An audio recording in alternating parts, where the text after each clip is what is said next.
Assalamualaikum warahmatullahi wabarakatuh. Perkenalkan, nama saya Muhammad Falaul Akbar, NIM F1C080036. Saya akan menyampaikan materi cast iron atau disebut dengan besi tuang dari mata kuliah Material Teknik 2. Besi tuang atau cast iron dapat didefinisikan sebagai paduan dari besi dengan lebih dari 1,7% karbon.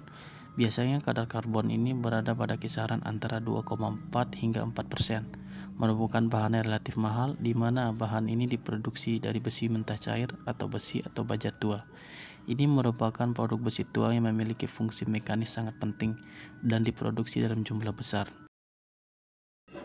Klasifikasi besi tuang dibagi menjadi 4, yaitu besi tuang kelabu, besi tuang putih, besi tuang pampu tempa, dan besi tuang nodular. Berikut adalah bentuk struktur besi tuang kelabu. Mikrostrukturnya terdiri dari matrik dan grafit. Matrik dapat berupa ferrit, perlit, bainit, dan martensit atau campuran dua atau lebih struktur tersebut. Grafiknya berbentuk serpihan atau flek. Sifat mekaniknya yaitu kekuatan tariknya rendah, pemesinan ketangguhannya rendah karena grafit berbentuk flek. Ujung-ujung flek merupakan tarikan yang menurunkan ketangguhannya. Berikut bentuk struktur besi tuang putih.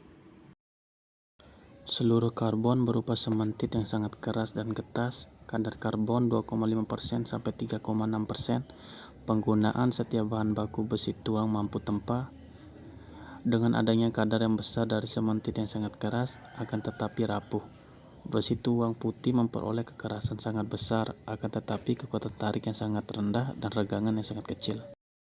Berikut bentuk struktur besi tuang mampu tempa. Dibuat dengan memanaskan kembali besi tuang putih sampai temperatur kritis bawah atau sedikit di bawahnya, dan membiarkan pada temperatur tersebut dalam waktu yang cukup lama, sehingga sementit terurai menjadi ferrit dan bola-bola grafit. Bahan ini dipanaskan kurang lebih 900 derajat Celcius dan dibiarkan beberapa hari pada suhu tersebut. Sifat mekaniknya mirip baja. Berikut bentuk struktur besi tuang nodular. Hampir sama dengan besi tuang kelabu, hanya di sini bentuk grafitnya bulat atau nodular. Bentuk grafit yang bulat ini diperoleh dengan menambahkan sedikit magnesium atau cerium ke dalam besi cair sesaat sebelum penuangan.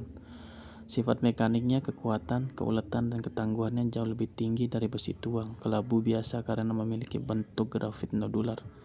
Karena memiliki sifat ulet, maka sering disebut besi tuang ulet atau ductile cast iron. Dalam kegunaannya, besi tuang sering juga digunakan dalam kehidupan sehari-hari kita selain digunakan pada sistem alat berat. Misalnya seperti pipa yang menahan tekanan dari luar sangat tinggi, tutup lubang saluran drainasi dan alat saniter lain, bagian strok rangka yang menahan gaya tekan, bagian mesin, blok mesin, pintu gerbang, tiang lampu, sendi, rol jembatan, kerangka mesin seperti mesin bobot, mesin ketam, dan alat pengepres, puli sabuk V dalam motor dan mesin, pipa saluran, pintu gerbang, tiang lampu, dan sebagainya.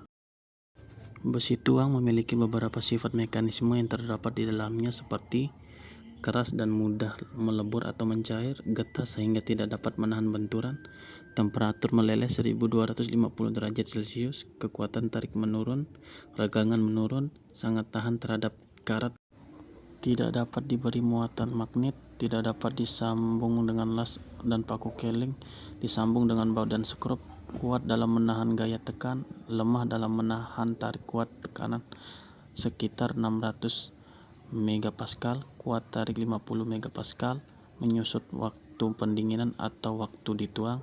Besi tuang hampir bisa dicetak dalam bentuk apa saja, bisa tahan terhadap tekanan yang besar. Dibandingkan dengan baja tuang, ada beberapa keunggulan besi tuang ini. Misalnya, hasilnya akan lebih murah dibandingkan dengan baja tuang. Temperatur peleburan lebih rendah, oleh karena itu, dapur kupola dapat dipakai. Besi tuang cair akan lebih baik mengalirnya, sehingga dapat mengisi rongga-rongga cetakan atau mold dengan lebih sempurna. Hasilnya siap untuk dikerjakan lebih lanjut, menghasilkan kombinasi kekuatan tarik dan tekan yang baik, tahan terhadap keausan, kerusan, dan lain-lain, tidak berkarat. Dibandingkan dengan baja tuang, ada beberapa kekurangan besi tuang ini, misalnya tidak dapat ditempa, tidak dapat disambung dengan paku keling atau dilas.